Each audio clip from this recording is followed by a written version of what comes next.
All right. Test. Test. Call it again? Convincing idiots. Convincing idiots. Called it ham gravy. I informed them that I sided with the stat man, not just anyone's opinion, the stat man Brian Fisher. These kids today. Jingle All the Way is in fact the best Christmas movie of all time. I need to get Grandma a present, and my herpes is flaring up. I got it. Mm-hmm. Yo. I'm the millennial We're Santa. three friends representing three different generations. That's our whole shtick. That's our thing. Mm-hmm. Nick got the whole poop. Mm-hmm. I'm standing in the sea Awesome. breeze, holding a turd, just mightily. I'm just going hitting hats. Anyway, on a lighter note, A little bit dusty roads in the house.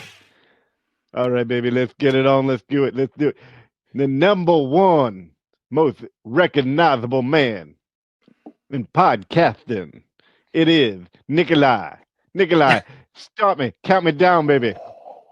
Oh, we're coming at you in a 5, 4, 3.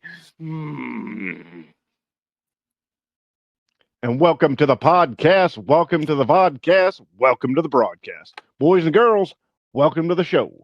This is Convincing Idiots. My name's Dean Xennial. Right? Yep. Yes, that's what you are. Mhm. Brian Gen X. Hi there, and my name's Nick. Hey! I'm a millennial, and hey, we're just here chatting on Convincing Idiots. Sorry, it's your favorite podcast that comes out every week, sometimes with little mini-sode droplets for you in the middle of the week, but we're coming at you for another Sometimes episode. we come of to a it full-length- anytime we want. We come whenever we want on the podcast platforms. And if you are joining us for the first time, you probably already get what's going on here. We are three friends representing three different generations. We get together every week. We come together every week to talk about pop and nerd culture. And if you have not done so already, please be aware that we are so popular and so famous that we're on Inappropriate. every social media account. We're on all of them. You can find links to all of them if you type into Google Convincing Idiots Linktree, LINKTREE. There you will find all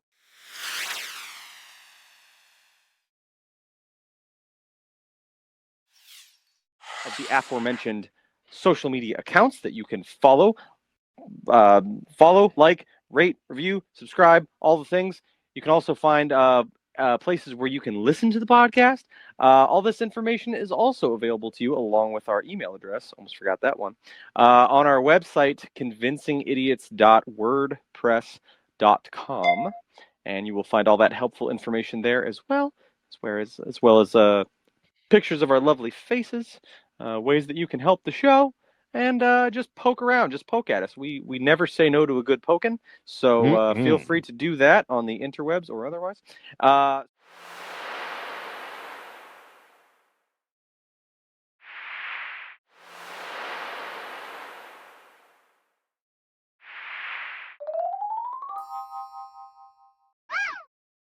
So we are here together another week. Another chapter in our lives has passed.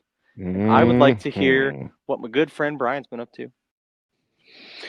Well, we had some worlds colliding over this weekend here. Worlds collide! Yes, indeed. So podcast and friends worlds colliding. So Friday I went out with Skinner and Keith, who I do the Came From Gen X podcast with. We just finished our 1 year episode last week, and the three of us got together for a nice dinner. By the way. Thank you. And went out and saw the Batman movie. We'll talk about that a little bit, not in great detail, but a little bit tonight. And then a Saturday, I met up with Dean and Megan, and we went over to see Keith plays in a couple bands out around town. So one of his bands happened to be playing right in downtown Barberton. So we got to go over and watch him play for a little bit. And first time face-to-face, Keith met Dean. And so we had Was he startled? podcast It worlds was collide, the meeting yes. of the Brian verse. It was. Yes. It really was. It's like if you had those pie charts, it's like the overlap things. I was right in the middle. That's a Venn Venn diagram. diagram. There you go. That's right. So great time. It was fun hanging out with you guys, and good live music, and great weather day and all that stuff. And then, Sunday just kind of hung out and chilled out. So that was about it. But good weekend overall. What Yeah. kind of music do they play? What did you say? I don't know if you said or not, or I just missed it. Didn't what kind say of music it. There was two different bands, and they do quite a mixture of. They play like Prince covers, the pop music covers, the classic metal. They had some Kiss in there, Nick, and Nice. Nick, Iron Maiden and stuff. They and played it was fun. Ugly. They played "I Hate Everything About You" by Ugly Kid Joe. Yes. Oh wow, nice. I sung the fuck out of that. That was awesome. Yeah. So good time, good weekend. So how are you? Shout them out. Dean? What's the name of the band? What are they called? Oh, sorry. So Keith's band, it was Mixed Nuts. Is one Mixed band Nuts. he does. Mixed Nuts because of the mixed. Yes, of course. That's yeah, because of the mixed of- songs. Yeah. That's What exactly else right. with that reference? And the other band was we'll give them a shout out as well, is Stealing the Covers. Was the headliner band, so Stealing the Cover songs, of course. But they're a lot of fun as well. So two good bands, a lot of fun, and talented musicians. I mean, the singers They are were. good, and the musicians that back them up, including Keith on the drums, very solid. So a lot of fun. So if you see those two bands, you can find them on Facebook, I'm sure, and follow them and check out their shows around the Akron and Northeast Ohio area. So, yeah. The Dad and Me, I would like to point out, the Dad and Me just enjoyed both of those names so much. That's They Mhm. they were as entertaining as their names as you would think. Yeah. Absolutely. Yeah. So is it my turn? Do I say what I did? Yeah, I guess Sure. we what have you been doing, Dean? Okay. I've Okay. been touching myself under the covers again. Mhm. No. Yes. It was a fun night. I haven't honestly, because I don't do a whole lot of live music. But that was a lot of fun. The bands were awesome. It was great meeting Keith. Great dude. Great drummer. Good Lord. He is. That dude can Yeah. play. Nick, we missed you out there. Wish Yeah. you would have been able to join us, but we Yeah. understand you had prior commitments. Right. That breast augmentation wasn't going to do itself. That's right. That is correct. But yeah, that's Prior I engagements got- right now, I got- actually. I can see that. Actually, we can't because you're not there. Right. Bobblehead Nick's there, so we could talk to him. Yeah. But I got new sunglasses. They just came in the mail, so I'm pretty happy about that. And because they can't see them, Dean. So what's the significance of your sunglasses? Well, they're modeled after the Tony Stark's, the Edith sunglasses. You're such a So- nerd. Well, luckily, I'm in the right spot. Yeah. So no. Other than that, I worked a little bit, and I went to a beer festival up in Cleveland, and that was some good people watching. I tell you that. Oh yeah. I bet. It was interesting. Yeah, everybody was behaved. There was only one girl that was passed out on the floor when it was over. She wasn't pretty really good. passed out, but she was laying there on the phone talking to somebody. Like she was in a, so she was in a conscious. Chase lounge. She was conscious. Okay, Yeah. that's good. But yeah, other than that, We've just all hung out. laid down and taken a nap in the middle of a public place before. Sure. Like I wasn't drinking, because I was there in a work capacity of some sort, and I had to run in. I ran into the bathroom because I had to take piss, and it said, "Do not enter," or it was closed or whatever. And I'm coming out, and the security guard stopped, and they obviously it wasn't out of order, because it worked. I just think they just wanted to keep people out of that bathroom, and I didn't care. And I wasn't one of the drunk guys, so I didn't think it would, matter much. Security guy comes up to me, gets up to me. Hey, did you see that sign? It says out of order. And my initial reaction was like, no, I didn't see the sign. So I said that. I said, no. And I'm like, yeah, I did. It's like, I don't care. You're not a real cop. So he didn't stop me after that. I just kept walking. I mean, God bless all you security guards, but what was he going to do? But Dean says, fuck you. He doesn't care what your signs say. Even though your job is supposed to be simple and just there as a, Well, just to kind of keep some form of order, there's always going to be some guy like fucking Dean there to make Well, your then life fine. difficult. Fine. Then Godspeed on defending your toilets, sir. I apologize. Somebody's got to fucking do it. Wholeheartedly. Yeah. Your shitters were safe, but I do apologize. So, other than that, you know, You're living it up. disrespecting our service, men and women. How dare you? Okay. All right. Well, It's a service. I didn't know. So are hookers, It's a but service. Well, I don't don't think we disrespect put them them- either. oh, What are you gonna do? Now he's gonna disrespect the sex workers industry. Wow. I do not disrespect sex workers. I respect sex workers and believe they should have as much rights as as Security anybody, guards? right? Well, let's not get crazy here. Nick, what did you do? Let's get me out of this falling Yeah. ordeal. What did I do this weekend? What did we do? I don't know. I can't remember what happened the weekend because my mind's just completely blown. So it was clearly so important that you couldn't come hang out and meet Keith for the first time. Oh, I know what I did Saturday. That's right. I mean, we were done by like 3 p.m, but we went we had a destination. Yes, my son. Big shout out to my son Lane and his team, the Fuzzy Spiders. His Destination Imagination team that we referenced in the last episode. We were talking a little bit about his competition coming up. Mm-hmm. They took first place, so they go to states from here. So it's pretty big deal. Pretty excited. Good job, Lane. So they all got medals and stuff, and the kids good. did great. Everything went off without a hitch. So it was very, very cool. Very nice time. So was it a project they had to do? Was it? Yeah, well, it was like win? they did a skit. What they won on was their skit, and they rehearsed this. So they created a backdrop. Like it's all done by the kids. They have their team leader, their coach that gives them direction, but they don't do anything. They don't make anything. The kids make the backdrop and the set and all the props, and they come up with the script and they act it out. It's all done by the kids. So they came up with this sketch where they basically, Lane was the narrator. They discover this book, this ancient book that leads them to these gems that can change space and time and all this stuff. And they're kind of going through this time warp. So it was really cool. All the kids did really great. Seen them rehearse a couple times before.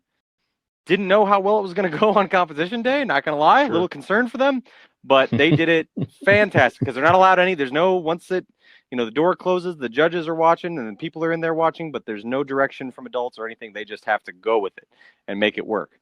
So all the kids did a tremendous job. So very, very proud of Lane and his friends. Very cool. What a great job they did. So yeah, that was Saturday. It was a fun day. At 10 years old, he's already so much more successful than you ever. I know, it's crazy. It's crazy. Will be. Yes. Mm-hmm. So, but has he fired you again from the Lane's World Incorporated? He might need a video uploaded, like an acceptance speech of like his, like with his gold medal. He might want to make a gold medal video, and I might be brought on board to Lane Enterprises once again to post that video. We'll have to wait and see. Not sure just yet, but yeah. we could do somebody to upload and to clean up around here, Dad. Mm-hmm. So if you're interested in that position, you know what? Now that he is raised through the ranks to where he is, I'll take any position I can get. I just feel fortunate to be working for him in some capacity. So pride is not going to get in the way here. Sorry, but I do apologize, but we've decided to go in another direction, Dad. We appreciate you applying. We do. But the stat man was just way too more qualified. Sure. So I'm sorry. I was going to say, you remember that night you hit your head? Well, that night, Mom met a guy on Tinder, and he's actually going to be taking care of the. Got us thinking in more ways than one, probably. But which segues me nicely into yesterday was a very special day. I'll get into the rest of the reason, but more than anything, yesterday was a very special day because March 7th of this year marked the 10-year anniversary that Dean's sister, my beautiful Robin, agreed to marry me 10 years ago yesterday. That is correct. We celebrated you lazy son of a bitch. You've been engaged for 10 years? Yes. You both are some lazy shits. But so to celebrate that, we went in the presence of God himself We went to Columbus. We saw Austin Matthews and the Toronto Maple Leafs play a game in Columbus. win? They won 5-4. Got a little closer than we would have liked at the end. Shout Sure. out to Lane for potentially jinxing them. We were up by 2 goals with like 47 seconds left, and he goes, "They got this in the bag." We were fortunate enough to be in well, there was a lot. It was probably, I would say, being generous to Blue Jackets fans, it was probably 50-50. Leafs fans to Jackets fans. But we were surrounded by Leafs fans. So Lane turns around to the guy behind us, and we've been talking to all night, and he goes, "We got this in the bag. We got this in the bag." And then they scored like 5 seconds later. So it's 5-4 winner, but we got an Austin Matthews goal. We got a Mitchie Marner goal. Great time in Columbus. It was fantastic. It was the boys' first NHL game. We have gone to many Cleveland Monsters games here in the area, which is a lot of fun, the minor league team. But there was the boys' first NHL game, first Leafs game, so we all had our sweaters on, and we got a hotel in Columbus for the night. We went down early, did some swimming and things like that. So had an awesome dinner at Ted's Montana Grill, downtown Columbus in the Arena District there. Delicious. Had myself a glorious bison burger with fried egg and jalapeno, and it was so good. But yeah, good time all around. Great experience. Would like to go back and do yesterday one more time. It was just a lot of fun. A lot of fun to see the kids experience their first NHL game. And Oliver had his eyes on Austin Matthews all night. He's like, "There he is. I see him. There he is." So it was really cool. Just kind of one of those things where I don't know if you guys remember, like when you were kids. I was thinking about like the first time. Yeah, so a lot of drinking's happened since then. But no, like you remember the first time that most of that shit out. Whether it be a athlete or like a pro wrestler, or if you went and saw a band or musician of your choosing, the first time you saw somebody that almost felt larger than life to you, that they're almost not they're like a character, and then you see them in front of you. Now, granted, that's my doing, because like the way in my house Austin Matthews is treated and pumped up in my house is like, so, but I mean, just to see him right there in front of him and like point him out and recognize him was really cool. Because I don't know if what my first one would have been, if it was a sport or a concert or something like that, or maybe it might have been like a wrestling event or something like that. But to see somebody that you watch on TV all the time and idolize, and to see them in front of you was pretty cool. So, and very you cool. also could have that, listeners. If you go downtown Barberton, you might be able to see the Statman, or maybe a bar in Kenmore. Who knows? There you go. Might see him run out into your very own wild. Podlander. That's right. Mm-hmm. That's right. And feel that same way Nick did. Mm-hmm. Yep. That's right. Just out there absorbing souls. Maybe you'll run into him someday. That was frightening. Mhm. Absorbing souls. Is that what you do in the bathroom in those bars? Absorbing souls? Is that what they call it now? I do it the way I can. Yep, that's right. Well, in honor of 10 years, Nick, so I will offer right now, I will be happy to officiate your wedding free of charge. Appreciate that. Ooh, thank you. All you have to do is... I thought he was going to offer to steal your soul or absorb your soul. Maybe at maybe at the end of the ceremony. Save that for the bachelor party, maybe. Can I have a bachelor party wish? There you go. There you go. Wild times, people. Yep. I'm sure Nick's going to promptly take me up on the offer, Dean, off air. Sure. And it'll be on within the next 3 to 4 weeks. We'll do it right here on the podcast. He has a better chance of marrying me. Oh, we should live stream a wedding. That would be great. That would be amazing. Yeah. Yep. I mean, there's a lot of podcasts out there, but how many have ever streamed a wedding? That's got to be that would probably be a first for us. It's got to be the first. Sure. Yep. Absolutely. Can I give you away? Yes, you can. All right. Absolutely. This is going to be a great event. Mm-hmm. Yep.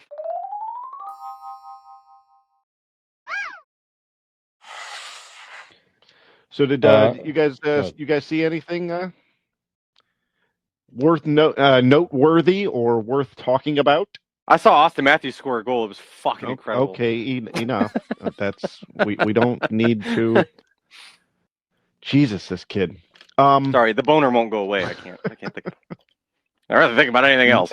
But nobody could tell. That's right. It's the nice thing about it. Sometimes it pays off. That's right. Hey, look, he's an Audi. Well, I saw. What did I say? I haven't seen nothing too crazy. I caught up on The Righteous Gemstones. I'm done with season 2. We've talked about it a couple times on the show. I've With got to Danny do that. McBride, John Goodman. Great show. Because you haven't finished it and because Brian hasn't Right. watched it, I don't know if Brian's going to watch it or if he's planning on watching it. I'll But get around to it. I'm not going to give anything away. I would just strongly recommend that people watch it. You have to go into it with, again, I can't. Danny McBride is, I believe, an executive producer, at least, or I don't know. He's a to creator. He is a creator in some aspects. Yeah. So that should tell you what you need to know. If you've ever seen Danny McBride in anything, whether it be like a Pineapple Express as a side character, or Eastbound and Down, or Vice Principals, or whatever, Danny McBride is typically the same character basically all the He time. plays So Danny McBride. Yes, he's Danny McBride, and he's ridiculous. It's over the top. It's ridiculous. It's not typically, but funny as shit. Right. It's taken the ideology of how some people can be and just amplifying it. So that is what the show is. This is season 2 of it. I've thoroughly enjoyed the first season. The second season ends in a ridiculous manner, just like the rest of the show. Okay. But it is never time wasted watching a single episode of that show. It's always fun to watch. I'm gonna catch up tomorrow. In my opinion, yeah. So that was good. We also Saturday night we watched Westside Story. The new Westside Story is now on Disney Plus. I think Lane went to see it in the theater with my mom when it first came out. But it's now on Disney Plus. Been waiting to see it. My mom was a fan when I was young, so I saw it at a pretty young age. The original. This one was fine. It was basically the same.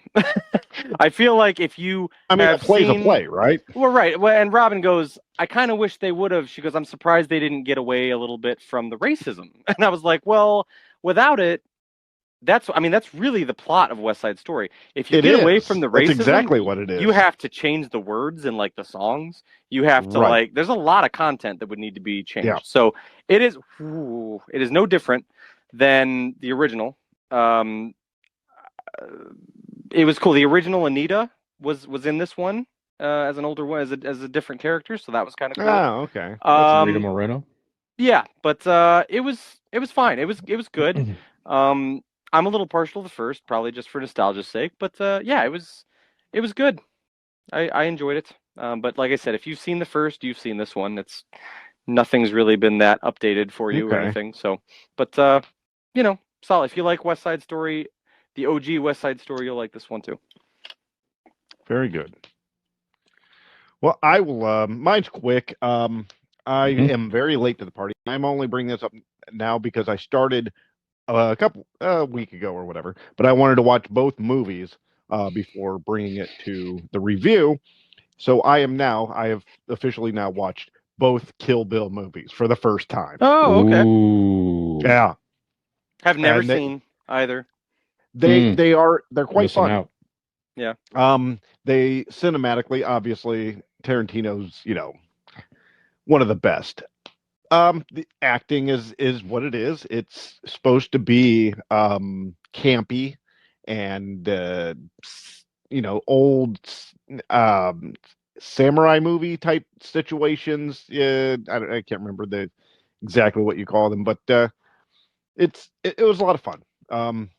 Silly death scenes, but fun fight scenes. The ending was I don't know if for you for Tarantino, but you're not surprised. You know what I mean? You could call it a mile away. You know it's coming. But it still was a lot of fun. I enjoyed it. So yeah, like I said, not much. It was a Tarantino movie that I hadn't seen. I seen it. It was quite lovely, quite fun, and that's it. Yeah, those are two of my. Well, it's one big movie, really. You're right, broke it into two. Right. That's why I didn't want to. Yeah, but what the fuck are you doing? Arguably one of his what? Nick, I'm listening. No, you're dancing. I'm not dancing. Oh, you're watching hockey, aren't you?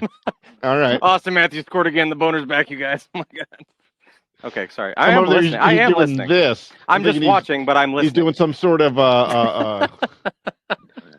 what is it? The Indian Bollywood. You're doing a Bollywood dance. One of these deals. I thought that's. I also have my belly gems on under my jersey, in case you're I wondering. bet you do. Sorry, Brian. Go on. That's good. I was I was Kill listening. Bill. Dean's interrupting, but I was listening. Mm-hmm. No, Kill Bill's arguably one of my favorite. I go back and forth between sometimes Pulp Fiction, other times it's Kill Bill's my favorite Tarantino movie. Oh, sometimes we could it's do a Django whole Unchained. episode on Tarantino films. Yeah.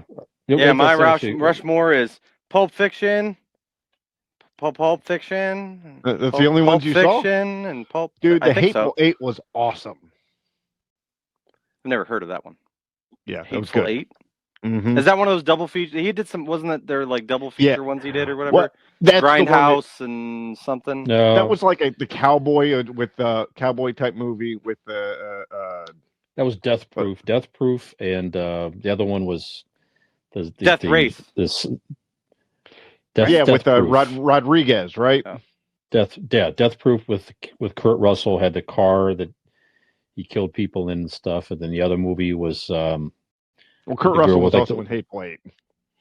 That's right. Yeah, he was the lead character. But that was the Grindhouse double feature. Robert Rodriguez and Quentin Tarantino. They each had a movie. Oh, okay, I got you. So it was double feature, one of each. Like a science fiction-y type of one with Bruce Willis, and the other one was Death Proof. But anyway, gotcha. Okay. Anyways, great movies, Dean. I love those. Some of my favorite movies. I have a Uma Thurman figure on the shelf right now with her as the girl, the bride. Okay. In the yellow. Suit? With the yellow and the Bruce Lee tight, the suit. But that 88 ninjas or whatever, that scene. Crazy 88s. Crazy 88s. Yeah. It's just over the top. Right. Yeah, it's over the top killing, but it's well shot. It's like you say, it's meant to be like an homage to the B movie kung fu movies, all that, but definitely some beautifully shot scenes. Like we've maybe brought up on the show before, but that when she's fighting Lucy Liu out in that courtyard, it's one of my favorite scenes of any movie when they're standing there for a moment and it's starting to snow, and they're standing there. Some of the shots of like to choose to shoot them behind trees, like the camera's behind the trees just barely. Right. Yeah, I mean, just beautiful. Yeah. He could be a genius at times. Yep. But good stuff. All right, I saw a couple. Is that it, Dean? Yeah, that was it. Okay. I watched a new show last night on HBO Max. This is The Winning Time, which is the story of the Lakers in the 80s. So it's Winning Time, the rise of the Lakers Dynasty is what it's called. So I'm looking that was my favorite commercial for the Super Bowl. I was like I'm looking very forward to watching that. It's as fun as the preview. So it's John C. Reilly playing Dr. Jerry Buss, who bought the Lakers in 1979, and his first draft pick was Magic Johnson. We built a team around. Who plays Magic Johnson? His name is Quincy Isaiah. Okay. Definitely resembles him. John, like I said, John C. Reilly's terrific. Jason Clarke has been in a few things. He plays. Does he come with a cough as well? A cough. Oh, you mean with HIV, AIDS? Yeah. AIDS. Actually, you'll see. It's not spoiling, but the first scene. We all know. Shows him getting it. No, but the first scene is he's in the hospital and he's clearly just gotten his test results. I bet you're wondering how I got here. Right, and then it goes back in time to when he's coming out of college, and Jerry Buss is trying to buy the Lakers, and it's just really good. So it's just one episode so far. I think it's 10 episodes every Monday. I think it is. They're going to release them. Okay. So I'm gonna check that out. Yeah, and they kind of like go through it. It's sort of like sometimes they'll turn and talk to the camera and help narrate the story. So I'm okay. about to do this and I'm doing like that, that. and he hates Like me what Dean right now. said. And, I Right. bet you're wondering how I got here. yeah, exactly. Yeah, it's kind of like sort of like that, but serious and a comedic take on it. So, anyways, after one episode, I thoroughly enjoyed it. I will definitely come back, even though in the '80s I was a big Boston Celtics fan and hated the Lakers, but you can't deny how great they were, and they did build something very special there. And yeah, Can't some wait guy till they plays make the Larry Mark Bird. Price movie. Yeah, maybe it'll be a little while. Fingers crossed. All Yeah. joking aside, there Yeah. probably will be someday one about the Warriors, like the Warriors Dynasty. Or at least a documentary or something like that. Because we've got the Last Dance documentary on the 90s Mhm. Bulls, and now we've got this, series about the Lakers, the Showtime Lakers. I'm sure at some point the Warriors Dynasty will get theirs as well. Yep. They already did that. I saw it when I was a kid. Yeah, when LeBron was like, Warriors, come out and play. Yeah. He had those big bottles on his hands. Mm-hmm. Yeah. LeBron's changed so much since then, but he was really good at it. Really good. Yep. And then, as I already mentioned, I saw the Batman on Friday. Dun. We'll just talk slide more that about in, it. no big deal. Mhm. I saw the Batman, but like whatever. It's like the biggest movie right now, so whatever. Yeah, so we talked an upcoming episode. After you guys see it, we'll talk This Batman is crazy. stuff, Batman content, everything else. Hold What's on. that? Everything we're reviewing, Brian saw Batman wearing a Batman shirt. That's right. Nick saw the Leafs wearing a Leafs jersey. Mm-hmm. I spent a lot of time with my face in the man's chest hair. Look what I'm wearing. There you go. Crazy. Yep. I can't. Do you have chest hair? Is that what Yeah, a you're little trying to bit. show us? There's three. Watch. Look. Oh, okay. 1, 2, 3. Yep. Right there. when he trimmed his beard. No, but a lot of things here about the Batman is I tend to agree with a lot of the reviews. I mean, it's long. It's like 3 hours long, so it did not need to be 3 hours long. They certainly could have, they could have told the story quicker. But I did enjoy it. Sometimes it did feel 3 hours long. Sometimes it didn't. But how much time did they spend with Robert Pattinson brooding, just staring off into space? There's not a lot of that, really. There's a little bit. So the timeline is it's Batman. He's been doing this for 2 years. He's established a relationship with the guy. He's not Commissioner Gordon yet. He's like Captain Gordon still, and the police is kind of on edge, like, why are you bringing this guy around? But Gordon believes in his detective abilities. He brings him in to crime scenes and stuff to help solve cases. He's got some cops on his side, some are not, that type of deal. But Robert Pattinson, worst SWAT team movie ever. He was a solid Batman. They didn't get into the backstory a whole bunch. It's sort of a different spin on the backstory a little bit, which you'll see and get into. Definitely a dark movie, more realistic. It had, and a lot of people kind of compare it to the Joker movie, and I could sort of agree with that. It's a realistic type movie. Now, without giving anything away, Yep. do you find out what universe you're in? Does that question make sense? So it's not obvious, is what you're saying. It's not obvious. Okay. No, it's not obvious. So Okay. they clearly made this movie. I think they can go different directions with it. They could continue this storyline as the young Batman, who could eventually lead up to, I guess you could say, get to the Ben Affleck or Michael Keaton, whatever they want to do with it as the older Batman. If they in reality, they left it open where they could kind of end up being a prequel. They could. Okay. Well, what I would, some of the rumors were that at some point this Batman might tie into the Joaquin Phoenix Joker, right? So I don't know if there's any truth to that, but I mean, is it open to that maybe? Because it seems like it would as far as from what I've seen in trailers for the Batman and watching the Joker, they almost look like they have that same vibe. Like they could Yeah, kind of that gritty, coexist real... together in that. So now this is, obviously in the Joker movie, Bruce Wayne is in it, but as a child.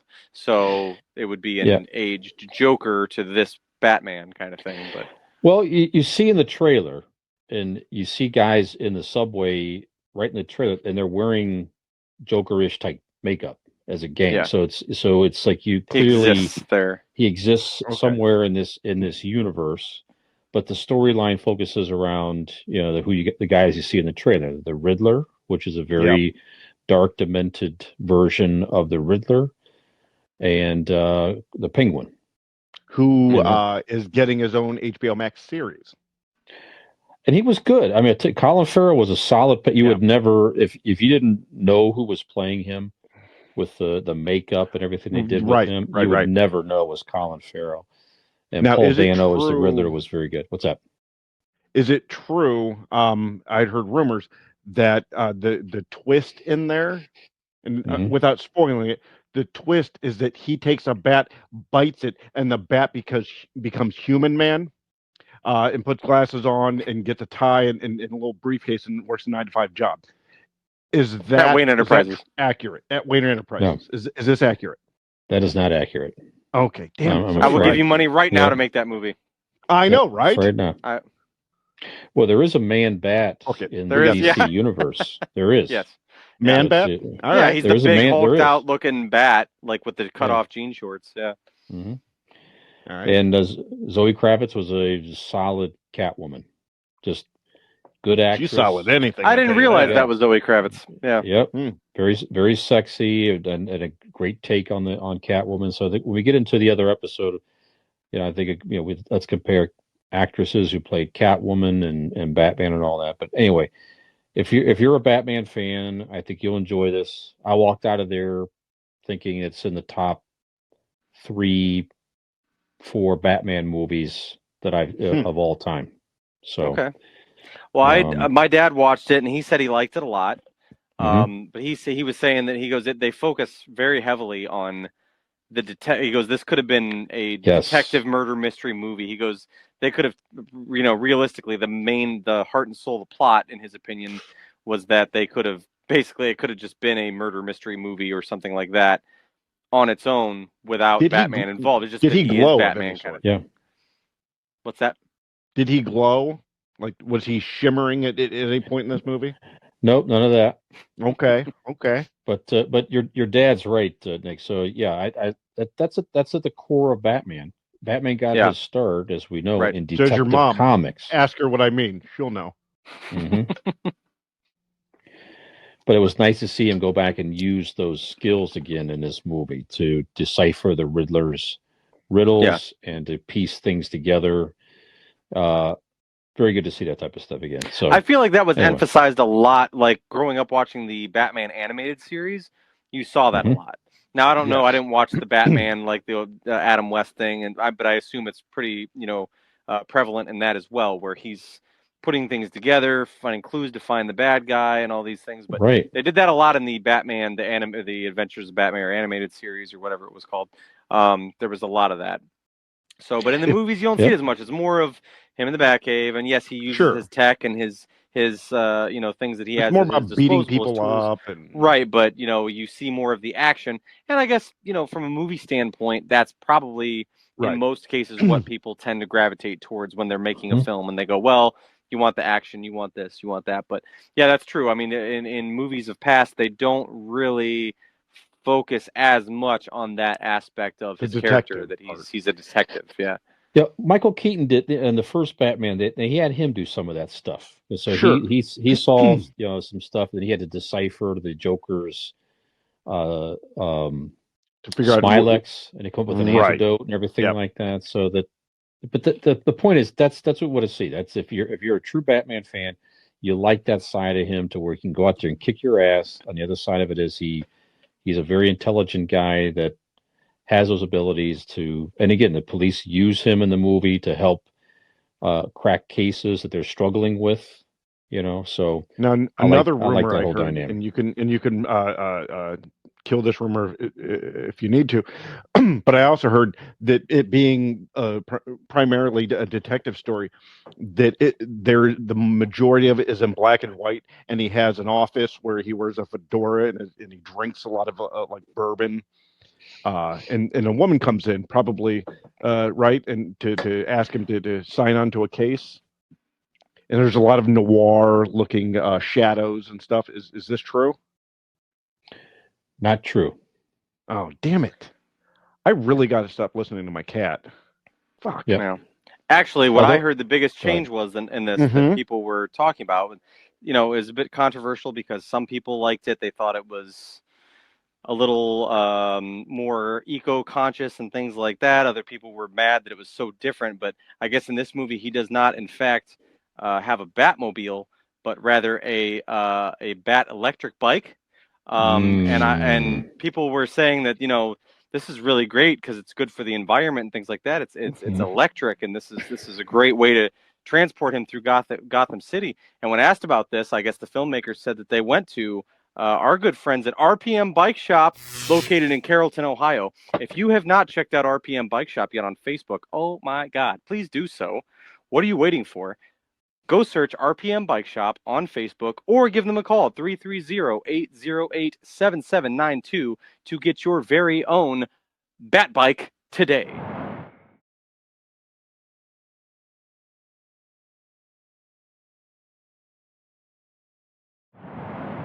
No. Bat Bike, Bat Bike, Bat Bike. Yeah, but it's so very well done, Nicholas. Very well done. Thank you.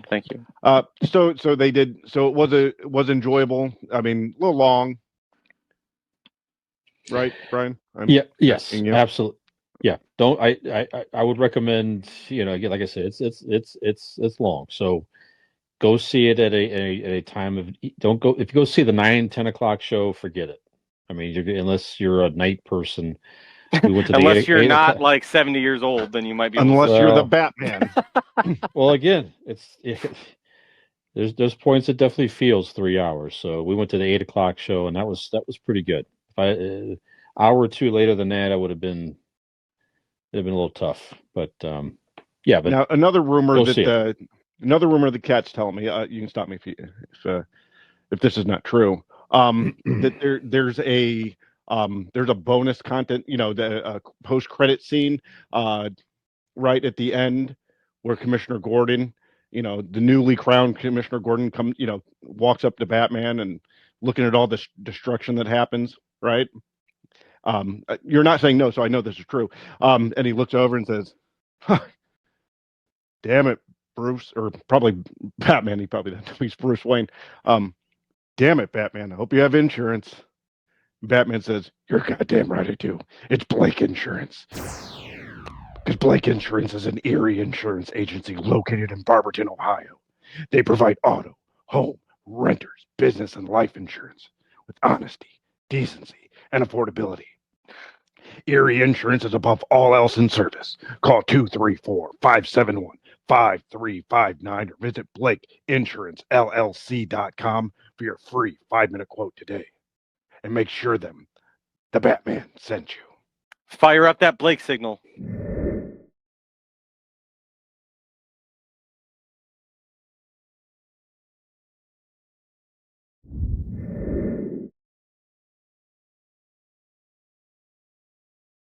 Let's go. No. Is that true, or is the cat lying to me again?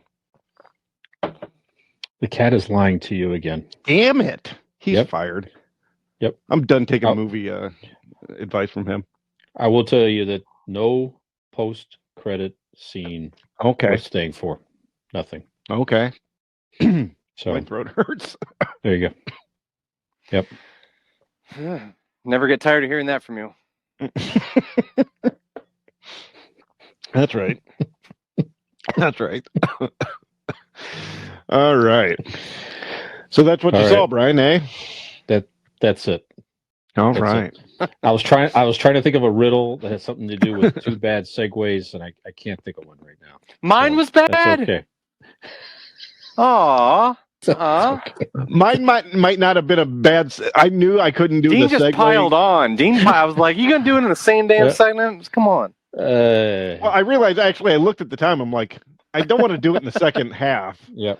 Okay. And he's already got me. So and I can't do a better segue than what he did. So at least that's why I decided with the voice and the bit on the Batman. Well, that was good. That was good. I enjoyed the voice. Okay. Even though Brian doesn't appreciate our artistic he doesn't. qualities. It was fine. It's fine. So it's a good time to take a bat break and come back to us shortly. Same bat time, same bat channel, but the bat time is going to be in maybe just 30 seconds or so from now. So come back. We're going to talk about songs. So Dean's beautiful idea, songs. Nothing like this beautiful voice you're about to hear doing this commercial, but beautiful songs. That's right. So Dean had us listen to his suggestion was we're going to listen to a couple songs that we're all going to pick and talk about them. What do we think of them?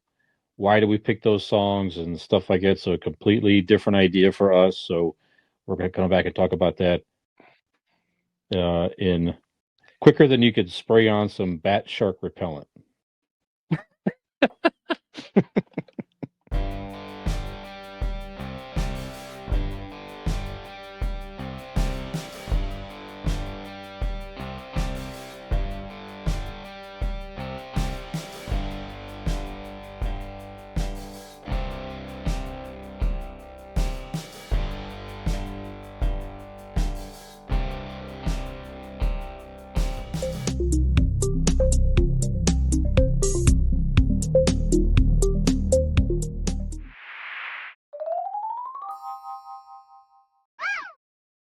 All right, breaking the insanity in 5, 4, 3.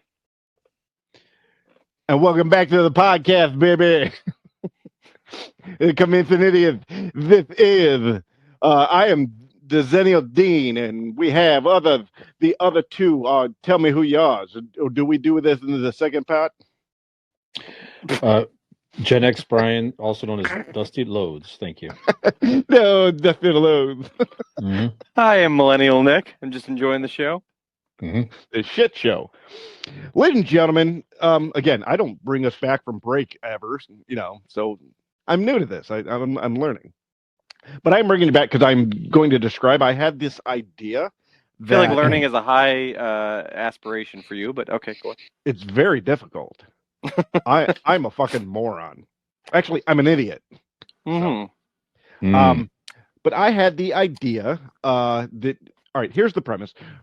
Each of us think of two songs that the other two probably have never heard of. It's going to help the bit if the other two have never heard the songs before. So it could be your favorite, not necessarily your favorite song, but it could be songs you enjoy. And then throughout the week, we sent the links or whatever, however we did it, and the other two listened to the songs. And we made notes. So you're hearing a first song. It's Idiots Music and Review, right? Something of that sort. I don't know what the hell you want to call it. And now we're going to review each song that the other two have submitted to each other. So this is fun too. If anyone is listening and playing along, it would be fun if you go and listen to the song, and this would kind of be a fun game. Good idea. It, go listen to the song, and then listen to us talk about it, see what you thought about it and all that stuff. But I think it would be a fun thing to play along with. I do that with certain podcasts. They're talking about something, they're referencing something that I don't know about. Pause it. I go Google it, and then I'm on the same page. So that was that was one of my fears when picking my own songs for this, is I thought, should I be picking songs that people that might be listening would know? But I'm like, no, just pick it. I felt myself overthinking things as far as the meaning of the song, as have you heard it? Have you heard it? And have other people heard it? Should it be something that some people have heard? But I think it's good to just pause it if you are interested in what we're talking about and you want to hear some maybe music that you're not familiar with. Go listen to the song. Go check it out on Apple Music or YouTube and search it up, and there we go. So, for example, whoever's going to go first, if Brian goes first, he's going to say his song, kind of give a brief description or synopsis, whatever he wants to say, and then Nick is going to describe his feet in a slow, slow, titillizing voice. Incredibly thick Mhm. 4 hairs on the big Mhm. toe. Oh yeah. And then by the time you start doing that, that will give you the time to pause and come back. And by the time Nick is done describing his feet and the hairs, anyways, it will give you time to come back and proceed with the podcast. So, do you want to describe your feet? No. No. Okay. Anyways, who wants to go first? Who is going to submit themselves to the scrutiny of their songs? All right, I'll go first. Okay. Now, So real quick, are we doing one song at a time, or you want to do both songs and then we'll go to the next person? They do both songs, or round robin type deal? let's do go. round robin. How about that? Yes. Yeah. Okay. Okay. Okay, so start with your first song, Brian. So the first song I selected was we're talking a lot of Kiss lately. Kiss. Back in 1996, right around this time, the original 4 members reunited on the Grammys with Tupac Shakur, and there was a lot of discussion with friends on the other podcasts. People actually don't realize that Tupac was an original member of Kiss. Yeah, it's pretty amazing. Yeah, original Catman, Tupac Shakur. That's right. Pretty amazing stuff. Original Cap Man. Yeah, because he got. So it got me nostalgic for Kiss, and I one of my favorite Kiss songs is a kind of a deep cut, and if you are familiar with Kiss, or even if Fringe, you probably know Rock and Roll All Night and some of these '80s songs and stuff like that. But I selected Kiss "Strange Ways" from 1974. This is from their second album, Hotter Than Hell. So they had a very solid Kiss. The debut album of Kiss has a lot of their classic songs that they still play in concert even today. But they came out with a second album pretty quickly. And Hotter Than Hell, again, a lot of good deep track songs on this album here, but it's a very kind of a raw sounding song, hard rocking song. The other dynamic is Peter Criss sings on this one, so one of his first songs that he had lead vocals on. So it's got that different, raspy vocals. So that was Peter Criss singing. Yes. Okay. Yeah. But anyway, that's just great. Wait a minute, Strange Ways. I'm saying the wrong goddamn vocals. And that was Gene Simmons singing on this one. It was Peter Criss singing. It was Peter Criss. Gene is backing vocals. That's right. That's correct. Gene does the chorus, but it's Peter singing the lyrics. That's right. The verses. That's right. That's right. So to get but this whole different. It was sound written by Ace. That's right. Yes. So it was a whole. I mean, the whole band participated in this song. Yes. That's right. Which before Ace was comfortable to sing. Right. So I'll start out if you don't mind my critique of the song or whatever. Go ahead. I'll go first because of all the songs that were submitted, this is the only song I'd ever heard of before or had heard before. I've heard all everybody we all submitted. I know all the bands, but some of the bands, the albums or the songs I didn't know. This song I've heard in the past, and I do love this song, but I haven't heard it in a very long time because, as Brian mentioned, it's not played live ever really, and I guess it was written by Ace Frehley, but before, yes, like you said, he was confident enough taking the lead because he didn't sing lead in a song till years later. But yeah, I feel like I wrote down here that first thing sonically that hits me about that song is like it's got grimy chords. It's got like that grimy kind of like good kind of rock chords to it. It's nothing that's going to wow you with musical talent, but it's just that good. It's catchy and it's grimy and it's got a good kind of funk to it. Peter Criss, I think he is very underrated for the songs that he sang. But he does a great job on this song. I think his voice is incredible, especially it fits with the tone of the song. Ace shines on it as well, just by knowing that he wrote it, and some of the great, Kiss songs that he has written over the years. A lot of the popular songs that Ace has written over the years that he plays live that are, early Kiss songs that were sang by Paul or Gene. So yeah, and then Gene with the backing vocals there.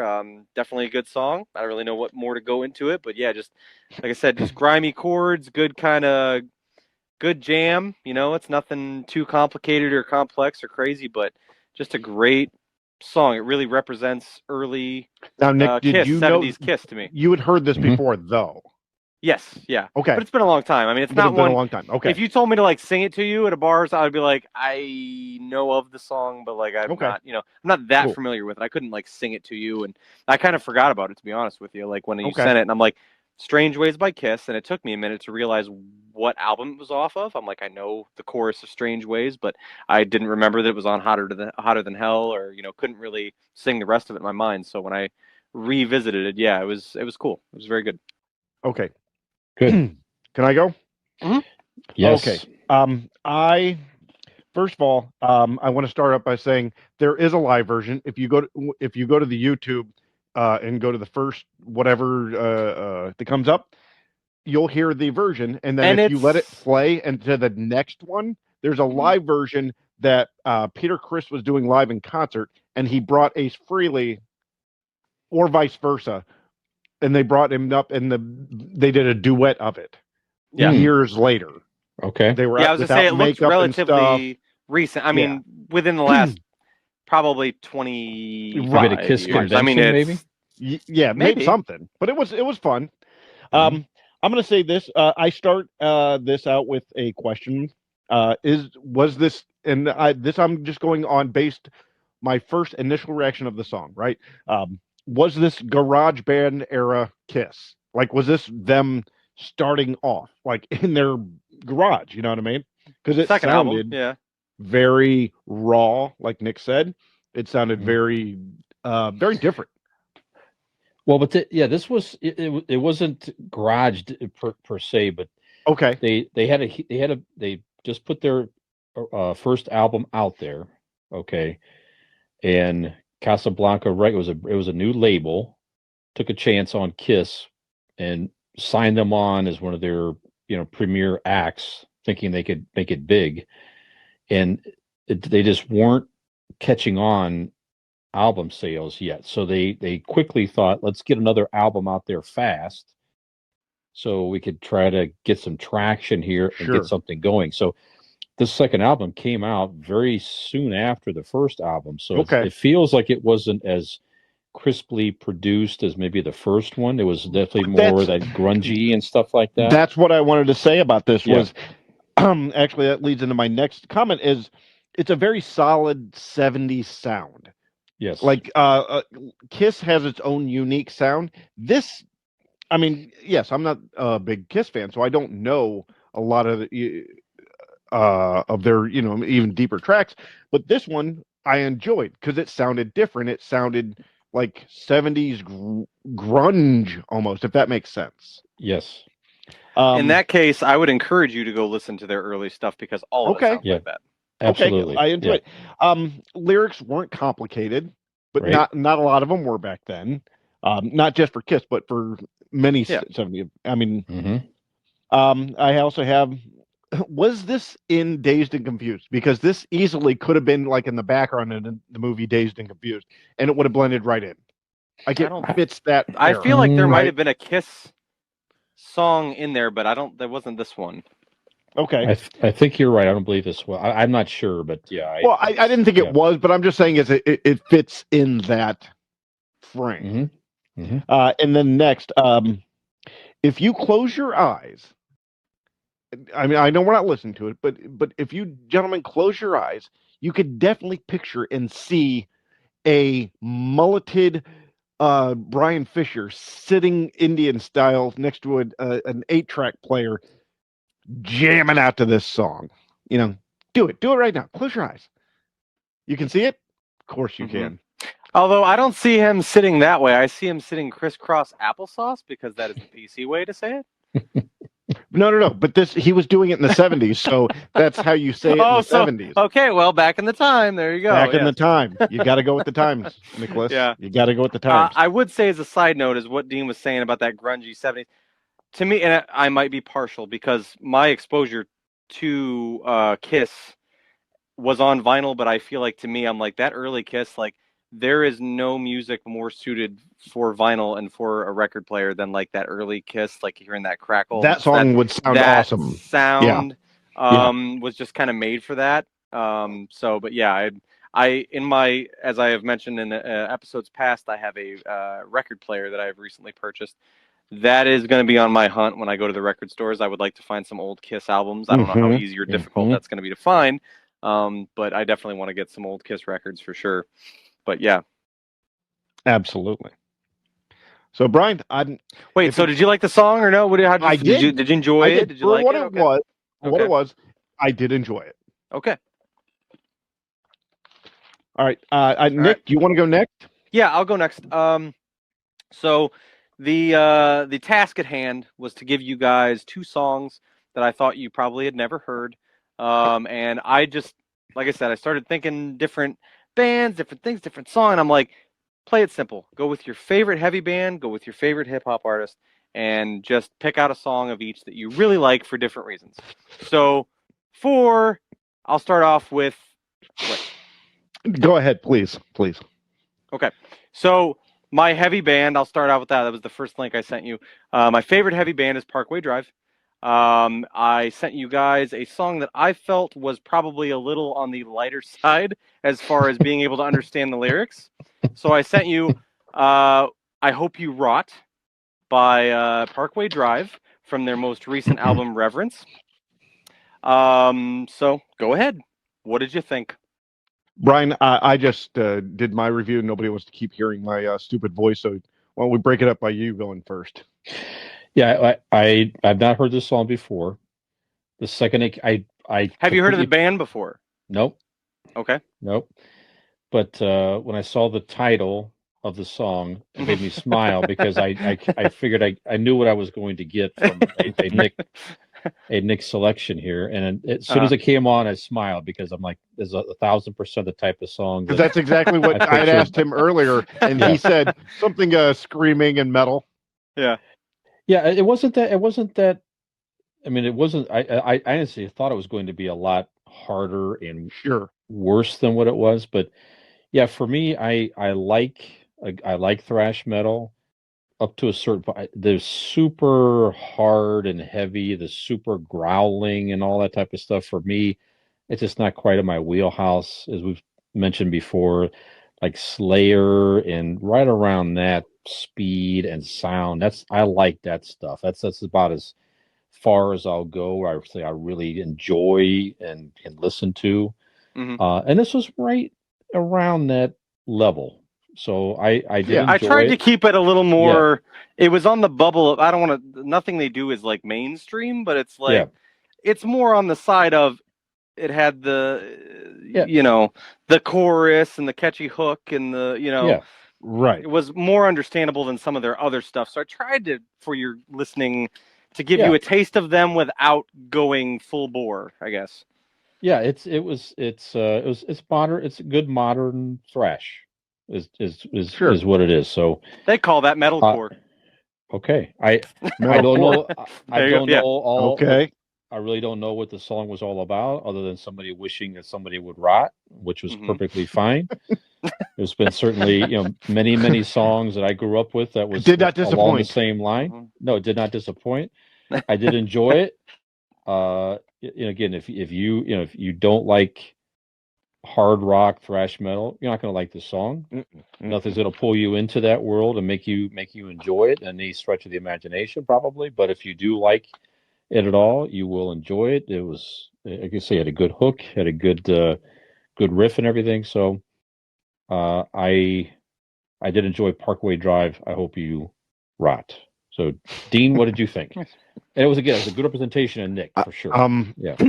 Well, Parkway Drive I had heard of because of Nick. I had not heard of I Hope You Rot, but I'll start out before my notes is that it was probably out of the four my favorite. Really? Because it is more along the lines of what I would listen to. Okay. Yes, not given the songs that I submitted today, but it is along more my style. I like the beginning, like Mhm. that whisper. That gets me in a rock song because Yeah. something fucking's gonna rock, hit off right off after that. So I dig that. Like as soon as I heard it, I know it's coming. I didn't know how heavy, but I knew something was coming. And I like that he breaks it up, with the screaming and the a little bit of melodic singing, for that. Yeah. I dig that. I'm always a fan of that. That it's not just one screamo right across the board. Um, Musically, these fucking dudes are talented as shit. Um, in the right mood, it is.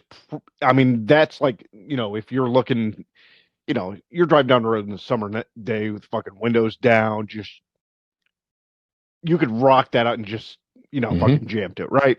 So in the right mood, perfect song. It's a good pump up song. Yeah. But my only detraction of it is I don't like when these bands like this do the that high pitched guitar. You know what I'm saying? Like yeah, but it's like no, like it's Oh, way okay, too yeah. much, and it's way too overused by a lot of bands. Okay. It's almost like filler. So I'm never a fan of that. But other than that, I enjoyed the hell out of it. Okay. Yeah. Just in the right mood, right state of mind.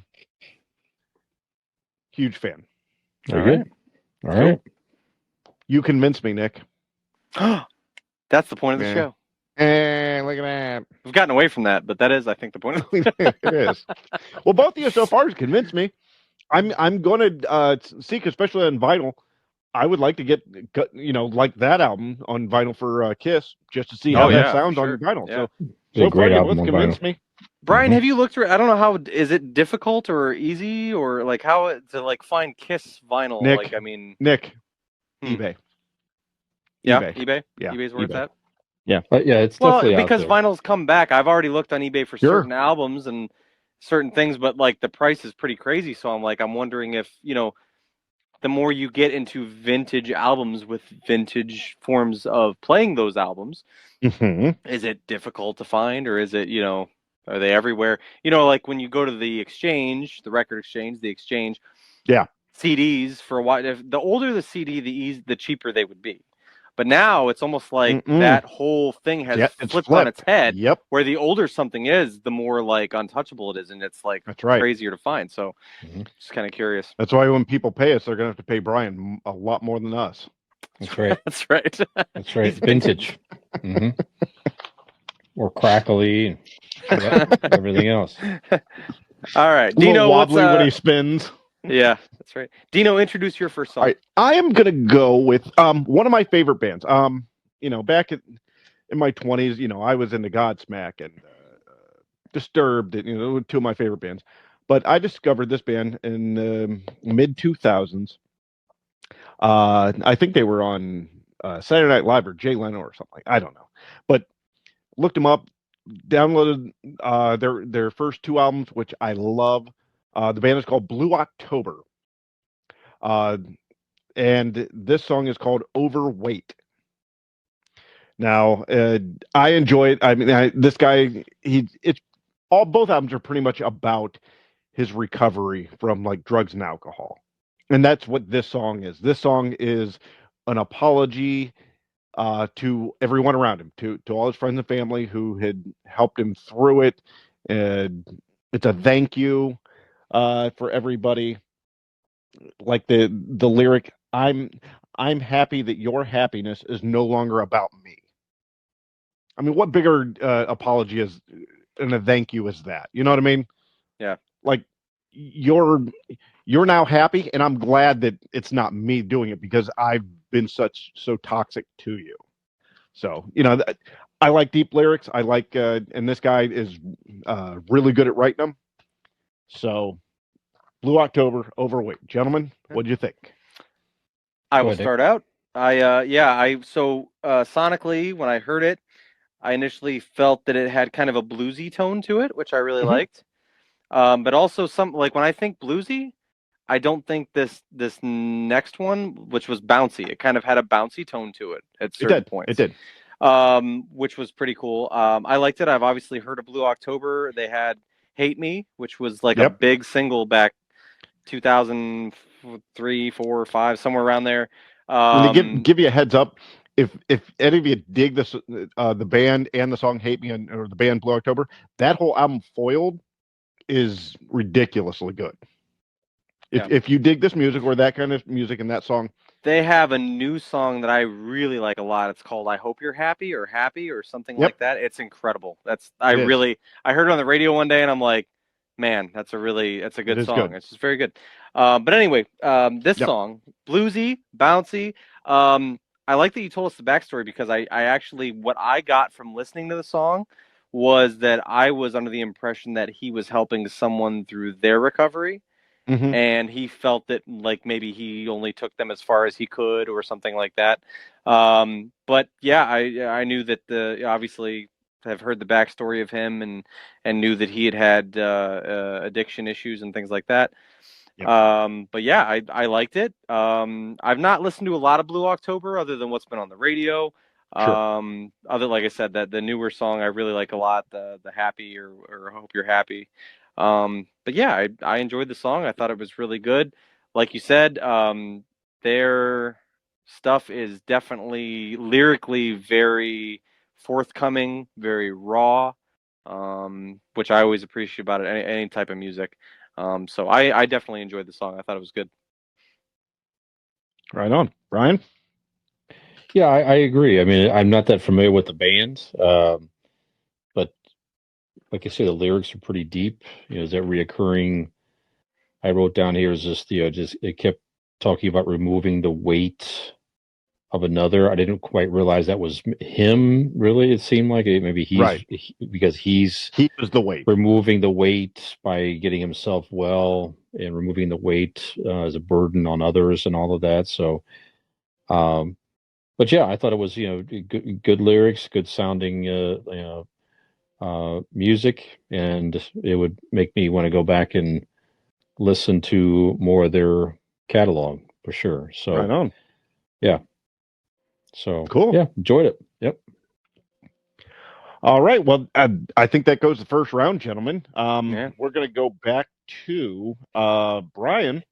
Brian. Statman, what you got on the second round? Yeah, so right around this time in '86, Metallica released the Master of Puppets album.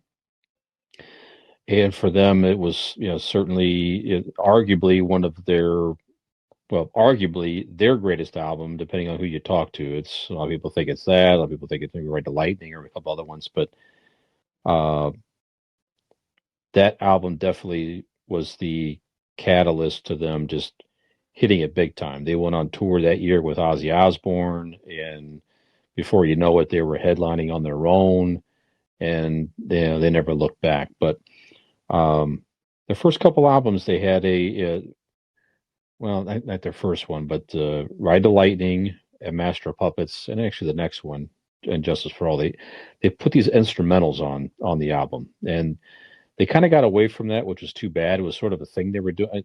I wish they would still do more of that stuff, but Orion is a song I selected from Master of Puppets. Very, very cool instrumental. Yeah, I think it definitely has a lot of ebbs and flows in that instrumental. Really showcases how musically talented these guys were, and it's also a kind of a sad reminder in the original bassist Cliff Burton was killed in 1986 on a tragic tour bus accident. And it was a reminder of what that band maybe could have been if he would have remained alive. I think they would have been, continue to go a whole different direction. It would have just maybe a whole different vibe and sound. I don't know, but I always enjoyed that instrumental on the album. '86 for me also. I was a junior in high school and hanging out with a good buddy of mine who introduced me to Metallica. He and I were, best of friends, for many, many years. And he later was killed in a tragic auto accident. So it always makes me think about him and that whole era. It just that '86 was kind of the last year, when you're Of your a junior. innocence? Yeah, kind of. When you're a junior in high school, for me, that was like that was it, because you get to be a senior and you're ready for Your ready for mullet would never college. flow as It free would as never it did flow that as year. freely again. That's exactly right. It really is. That was my Mhm. that was my best Peak year of high mullet. school. Yeah, because you're not. I wasn't working yet. It was just strictly just a high school teenage kid, just 100% enjoying time with your friends and your family, no other care in the world. And Metallica became one of my favorite bands back then through him. So it's a lot of different memories attached to that album and that Okay. instrumental. So it's just a thing you could put on, and you're hanging out. You could be doing a lot of different things with that music on in the background. Gets you charged up, kind of lets you. It's kind of just a mellow instrumental. I don't know. I've always loved it, so that's why I selected it for clearly several reasons. So Nice. yeah, Well, if Nick, if I may, Sure. because I'm sure you've heard this song before. I actually have not. Oh, okay. wow, Well, what I had not either. man? Which is the point of this? This is the point of the bit. Yeah. It's Play I'm the actually goddamn Master Puppets album. Stop this. fucking well, around. The point of this bit is also kind of selfish on our parts because Mhm. it's letting us introduce each other to new music that we never heard. This is fun. This is what I wanted. Yeah, right. So with this, it is an 8-minute and 27-second song. Yes, long. Which I did not know. So these are my exact notes. Starts exactly like every Metallica song. Mhm. The sound and the long intro. That's the beginning because, Mhm. and then my second one, lack of lyrics, question mark. And then, at 4 minutes, I put, 4 minutes, I realized there's no fucking lyrics. I waited 4 minutes for this. And then I went on to say that this would be a cool song to play in the background when maybe You're having sex for the first time? No. That Oh, no. this isn't. That'd This be is not somebody's wrestling entrance music. music. Wrestling Yeah, music. Okay. That's an upcoming episode. Wrestling music only. Correct. This would be fantastic to maybe if you're hungry, you want to maybe a salad, maybe some cabbage. Mhm. Maybe some jazz cabbage. Sure. Eat some, get your nutrients by jazz cabbage and listen to this song. I think it would be fun. And then I also said my final one is I enjoyed the ups and downs, like you said, the ebbs and flows. I enjoyed the multiple kind of sounds in it. I appreciate that. And yes, musically, Metallica is fantastic. What's not to love? Right, Nick, what do you got? My notes are similar, and my notes read verbatim.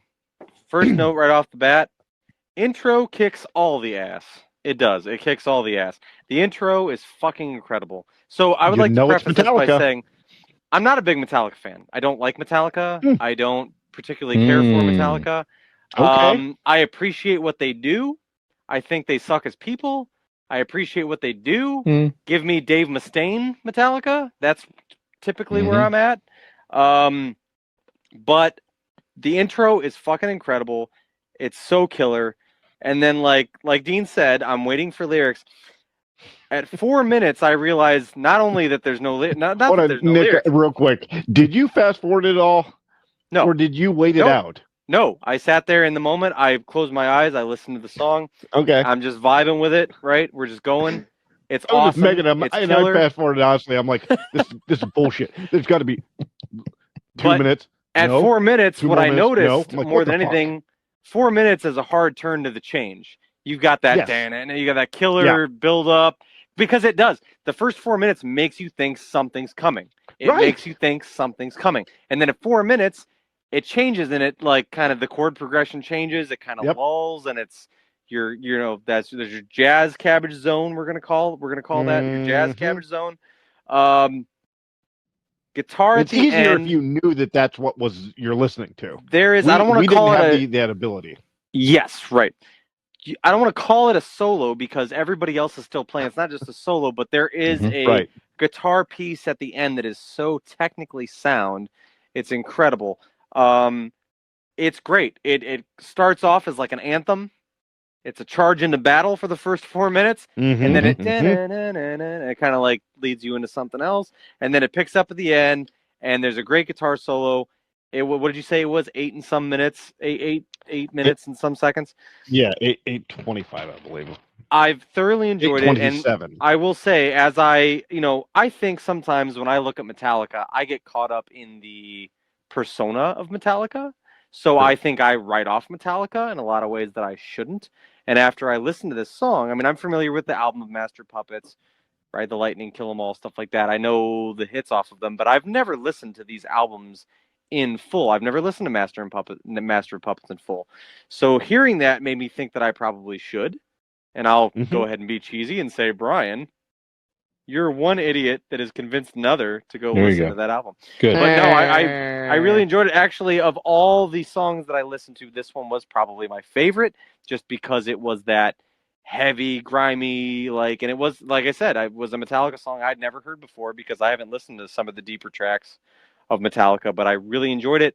I was surprised there were no lyrics, but it didn't bother me. I was like, it was fucking incredible. It was great. I mean, like Dean said, it's no secret that Metallica is an incredible group of musicians. No matter what form, no matter what guys over the years that you're taking out, excuse me, and plugging in, they're all technically sound incredibly gifted musicians across the board. Like that, you don't get into a band like that without being so. So definitely love the song. We'll probably have to look into some more Metallica now, actually. On vinyl. Well done. On vinyl. I would not turn down a Metallica vinyl. Yes, that's right. That's good. Glad you enjoyed it. Also, so I think we're both agreeants, right? Good. Glad you liked it. Call of Cthulhu also on Ride the Lightning, another cool instrumental. I almost picked that one, but anyway. Okay. Good stuff. Okay. All right. Cool. All right. So I'm gonna switch it up because the way this is going, and we'll get there. Let me go real quick to my last one, then we'll finish up with and the main event will be with Nicholas. Okay. Well, I'm used to being the main event, so that's right. So my final one, a band that I'd known about, but just got into heavily when dating Megan, the Lumineers. And this band, or the name of the song is called Cleopatra. Now, I'm a huge fan of lyrics and meanings and deeper meanings to do it. This is a love song. This is written he's written it about his, and this is what I've gained of it. I don't know the actual story, but I hear this as this happened to him, and he's writing it from the girl's perspective that missed out. He attempted, she wasn't having it, and then once he walked away, she's now going, oh fuck, I did want it, stop, wait, come back. And it's that damn it, I should have done that, or I should have. And we've all had that feeling of, maybe not for love, but that decision that we change our mind after, go, no, wait, but it's too late. And it's lyrically written beautifully for that. I'll never forgive myself for not being the producer of the It Came From Gen X podcast. Right, exactly. Exactly. Wait a minute. Missed opportunity. Wait. He's so affected, his phone's freezing up or something. I know. Yeah. All right, that's another subject for another fucking time. All right, boys. All right, yeah. So Lumineers, Cleopatra. Go, Nicholas. Okay.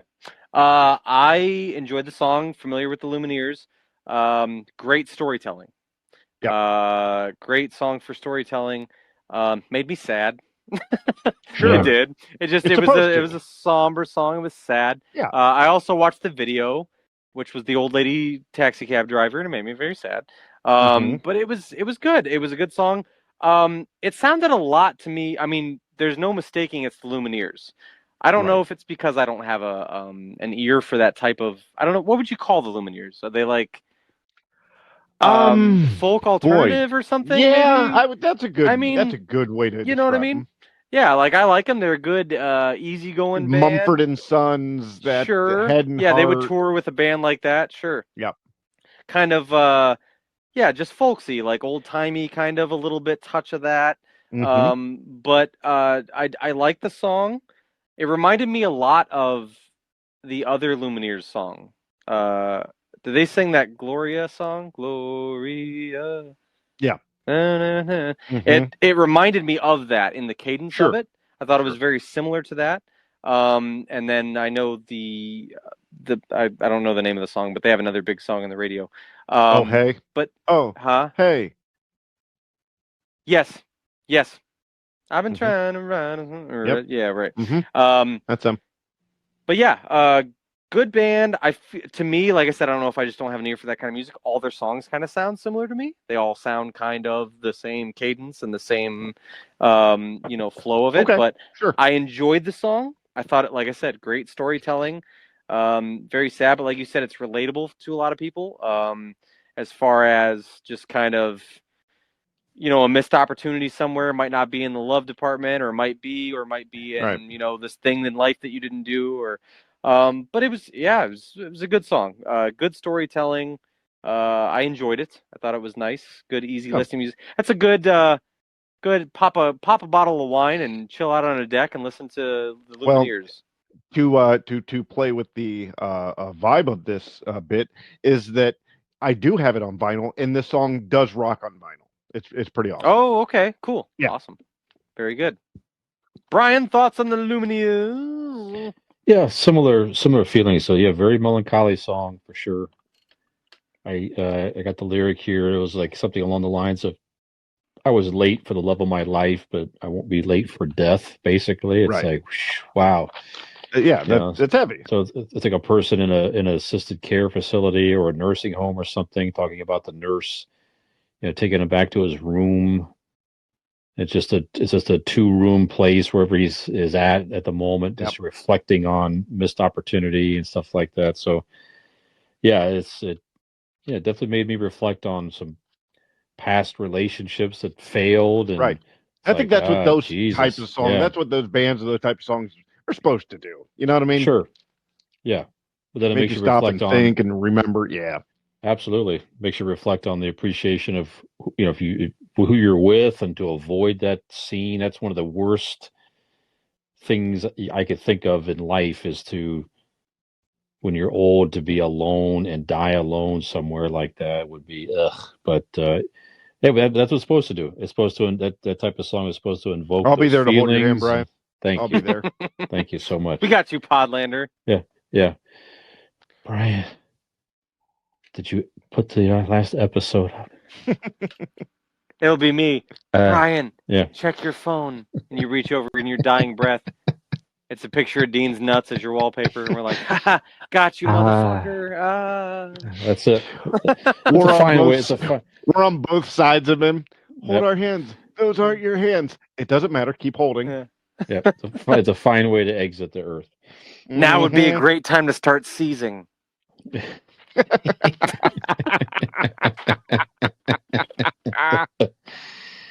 No, but it maybe reflect. The song did what it was supposed to do. It's maybe melancholy and reflect on things, and there you go. So it's definitely a song. 100% Dean selection song. So there you go. It is.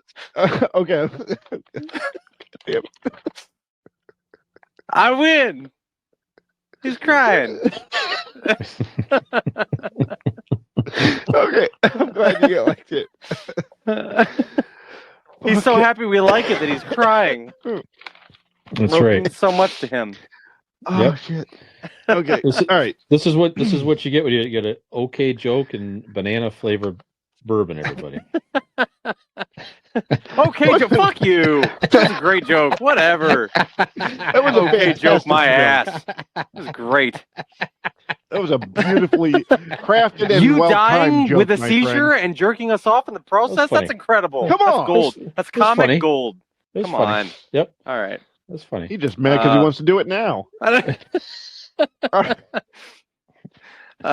Too late. All right. And when at least he died doing what he loved. Mm-hmm. That's right. There you go. That's right. Okay, so Now we're anyway, gonna go, am I up next? Nicholas. Okay.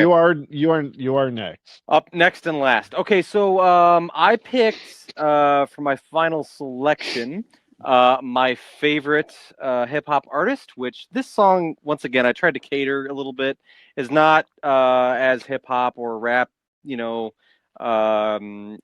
as some of his other stuff, but it's one of the songs to me that hits the hardest. I honestly, I knew you guys had never heard of Shad, I assume. But he is probably my favorite rapper as far as the kinds of things that he says, the way he blends different music.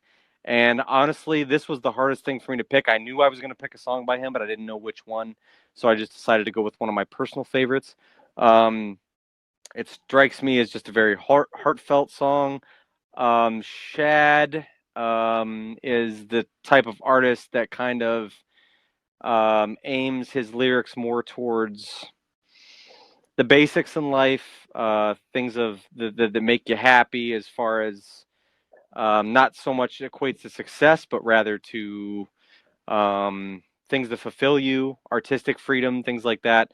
So this song solidifies to me a lot of what his music is about. Like, it kind of shines a spotlight on someone who maybe got into the music business to make art and then became a slave to the music industry. There's different references in there about keeping your eyes on the charts and things like that, and it must kill you to hear me do what I do and stuff like that. And it's very soulful, and it just resonates with me. And I love everything that Shad does, but this song specifically, the song is called, I don't know if I even said that. The song is called I Heard You Had a Voice Like an Angel by Shad, off of the album The Old Prince. So take it away, gentlemen. Dean, what did you think?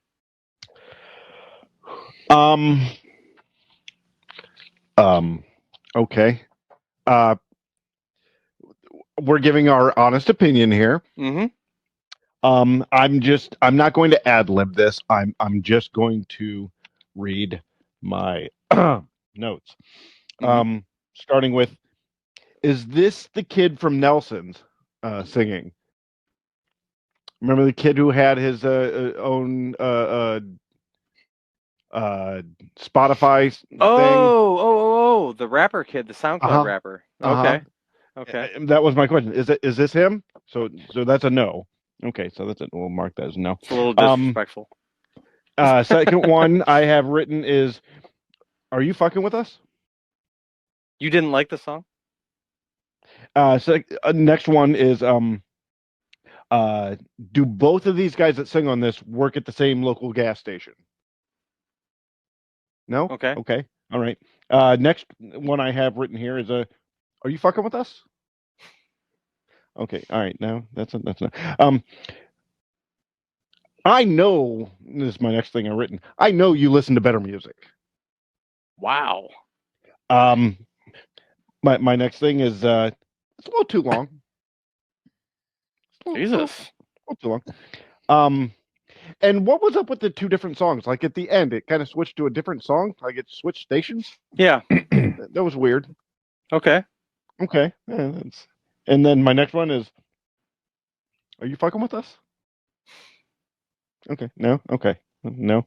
And then my final one is, I am upset that you make me give you this last critique, as in, you could have given us a song by Ye. Well, I thought about it, but I thought I would aim in your wheel. I thought you guys would I thought you would like this more. Okay. Wow. Okay. Interesting. Yeah. That says a lot. Wow. That says a lot about our friendship, actually. I had no idea. I mean, sorry, I had an idea, but I didn't. Wow. No, I honestly, shit. I didn't know if you were serious. Like, I almost texted you and asked you, did you send me the right song? Because I've heard a lot of the music you enjoy, and I enjoy it as well. This was a total miss, man. I'm sorry. Wow. I didn't like the guy's voice. I didn't like I listened to it twice. I mean, I knew we didn't like the same type of music, but damn, I thought Like, this was like middle of the road. No, Like I thought I this would- was meeting you halfway. Wow. it sounded like somebody doing a SoundCloud song in their basement to me. Oh, okay. I'm sorry. I mean, we're No, supposed to be that's honest fine. here, right? Yeah. Again, like I said, I know, your musical type, and I know how much, like, that was actually one of my things I was looking forward to, was you like giving me a hip hop song that I would enjoy. Well, I don't think you would because you don't like hip hop. So No, I went with do something that was not. no. I respect hip hop, and there is some that I do enjoy.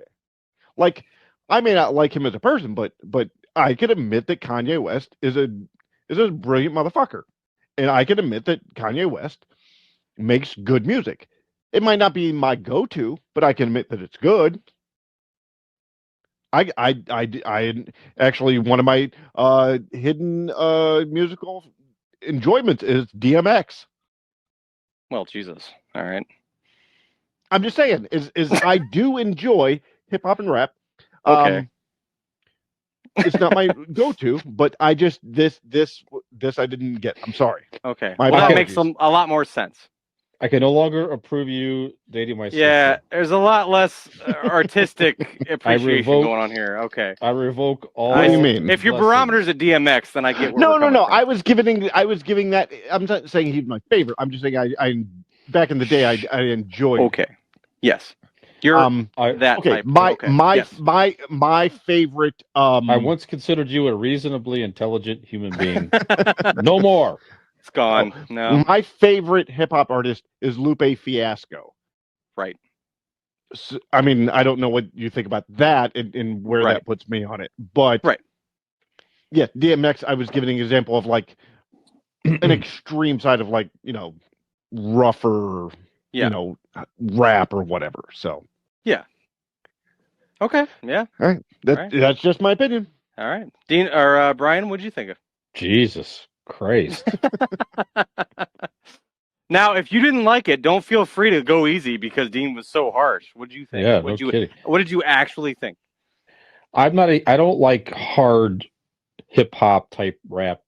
This is not my thing. Like gangster and all that. I do like. No, listen. I do like. Oh, just when cool- you say gangster, whatever, gangsta, whatever. rap. Yeah, I don't like all that stuff. I feel like that's a fail when you're a white guy. You can't say gangsta or can't say- gangster, so Nope, it's like you you're lose just walking. either way. no way. There's no good way to say it. It's just not. It's just not. Whatever. I like the cool vibe type rap with they tell a story where it rhymes, all that Cool type in of the stuff. gang. No, I do like Cool in the Gang a lot. I do. But that's the type of rap I liked. And that's what this was. This to me, I liked it, Nick. So this was a cool, nice, easy sounding vibe. Not familiar with this guy, but this makes me want to go back and check out more of his stuff. This is the type of rap music that I like. Clearly, to me, I don't know. It's just I heard something different than Dean, but he seemed talented to me that he could. Again, it was all. It rhymed well. It told a good story. Just a cool, sit back, easy vibe that you could just sit back and chill out to. That's what I like with the old school rap type stuff. So Brian that's it. changed So my I mind. enjoyed it. I would go back and listen to more. So And Brian just changed actually, my mind. I'm actually gonna go find these guys, and after they give me my change for on Pump 20, I'm gonna have them rap me a song. made me kind of wish I was more honest with your stuff. Jesus. But I'm glad you enjoyed it. Yes.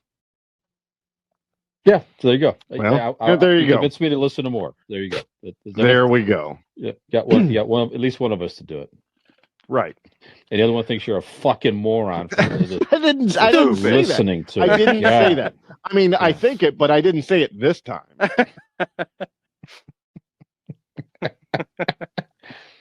Well, boys, Nick, the next time that you're feeling like you want to be intimate with Dean's sister, Mhm. I will ask, just for my personal request, to play because he'll be in Shad the music. corner. To play Shad music. There you go. There we go. Done. Mhm. All right, gentlemen. Well, I think we did it. I think we did it well. we did. Yeah. If the, Anybody gonna take the ball here? We got no. I'm going to ask you guys. Is this something that we could do occasionally? Did we like this? no. No. Because you're gonna shit all the good stuff and bring all your dickhead pics to the thing. No, fuck that. I even canceled out his picture, for being mean to me. No, honestly, I did like the idea, and this type of stuff though. This helps us learn more about each other. Frankly, Yeah. 'cause, Right. Like I said, I think all these. I think at the end of the day, whether you like the songs or not, really, okay.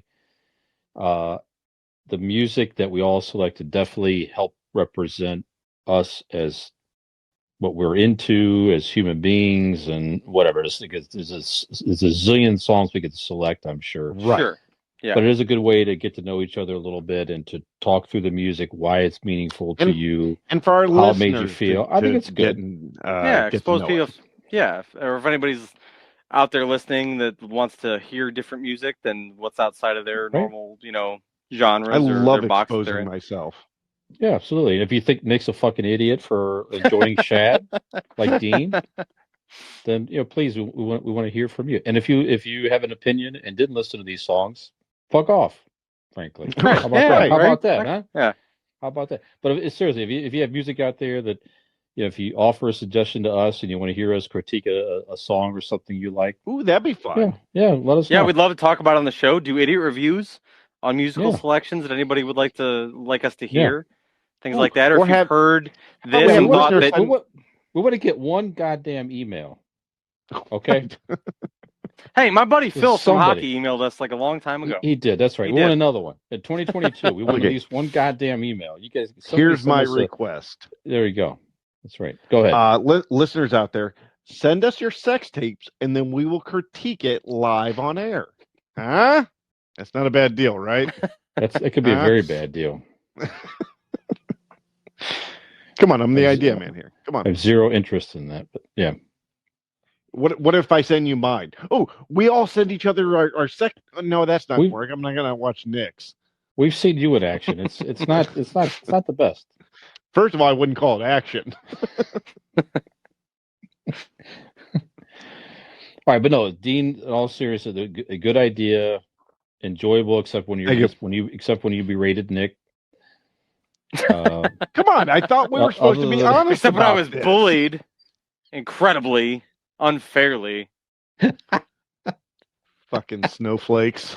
The guy that doesn't listen to hip hop versus the old guy that was like, I appreciate it. I mean, come on, get real. Yeah. See? All right. Okay. Well, enjoy the segment. Hope you guys did out there as well. Send us, like I said, send us stuff. We'll be happy to critique it. If you have other suggestions, whatever, we're open to it. So on that note, it's late. Send Brian your dick pics. Sure. We'll give you a short review.